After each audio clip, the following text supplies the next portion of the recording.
quelque chose de très curieux à propos de la Seconde Guerre mondiale et que très peu de gens connaissent.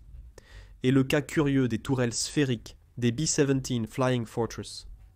Lorsqu'elles étaient lancées au sol, en plein vol, c'était une procédure qui sauvait de nombreuses vies et était extrêmement nécessaire, dans certains cas extrêmes, et même si vous ne le croyez pas, il ne s'agit pas de quelque chose qui était fait provisoirement.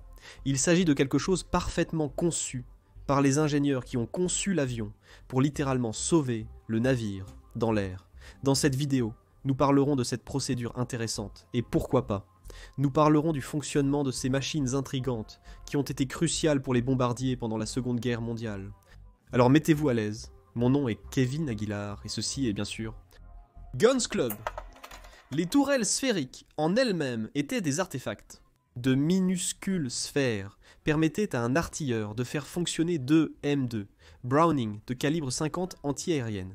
Ce poste était considéré comme le plus périlleux du bombardier et de toute la Seconde Guerre mondiale, car les bombardiers volaient à des altitudes moyennes et élevées.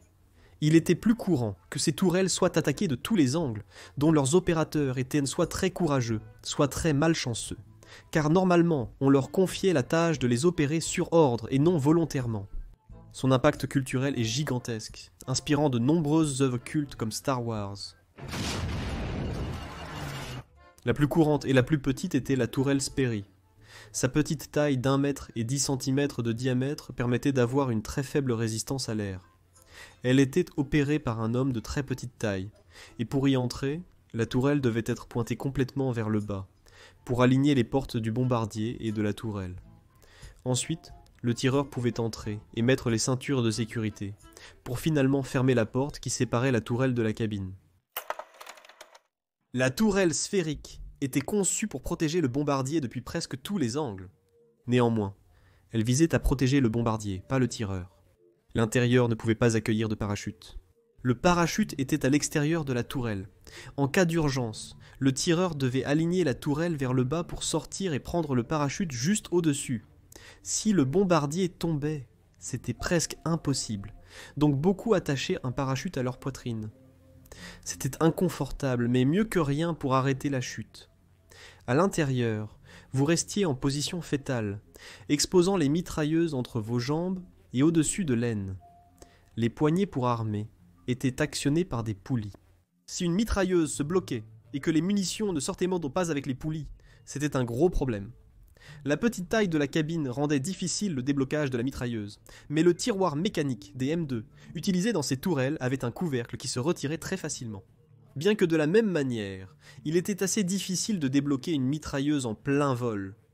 Celle-ci ne se rechargeait pas toute seule, donc vous deviez prendre les bandes qui étaient sur le dessus de la tourelle et recharger les mitrailleuses périodiquement. La tourelle était déplacée par un joystick dans vos mains qui avait des boutons pour tirer les mitrailleuses. Aussi, dans le cas où vous ne pouviez pas, les pilotes pouvaient vous aider à déplacer la tourelle depuis la cabine.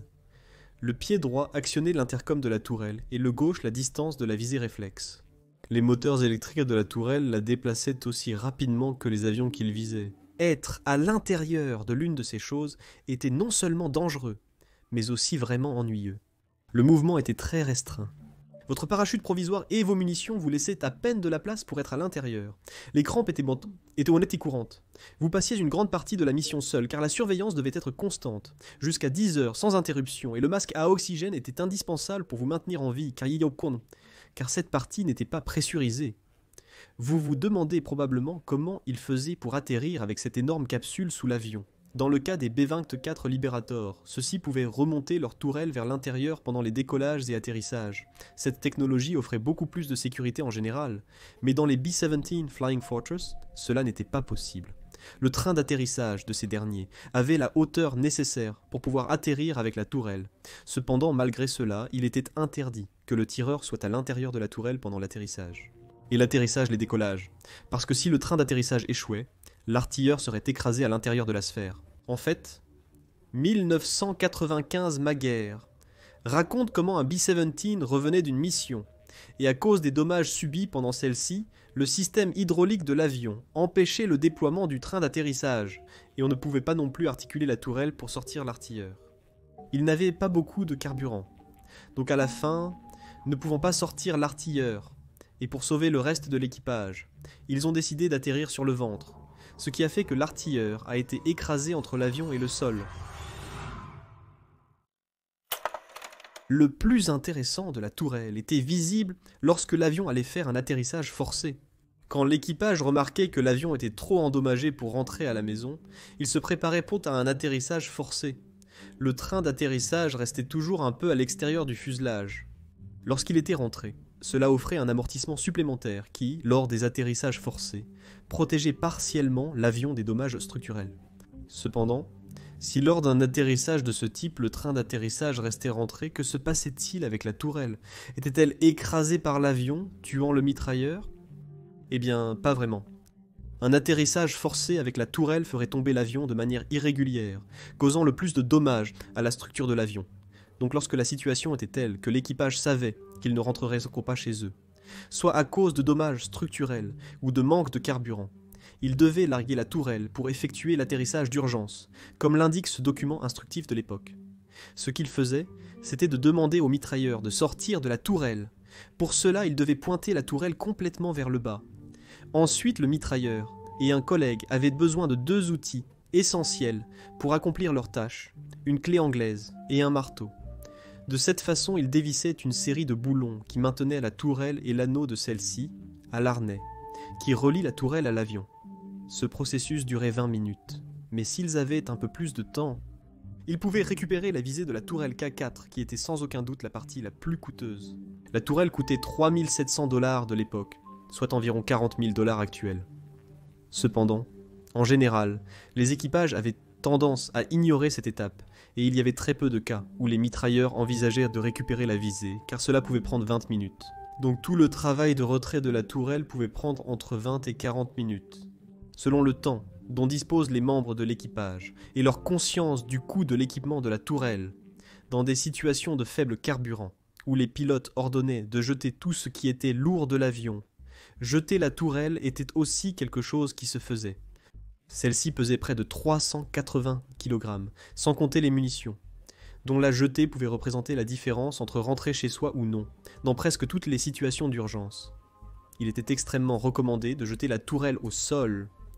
Pour les atterrissages forcés, il n'était permis de jeter la tourelle que si on allait atterrir sur terre, lors des amérissages, c'est-à-dire atterrissant en mer. Jeter la tourelle pouvait être une très grave erreur.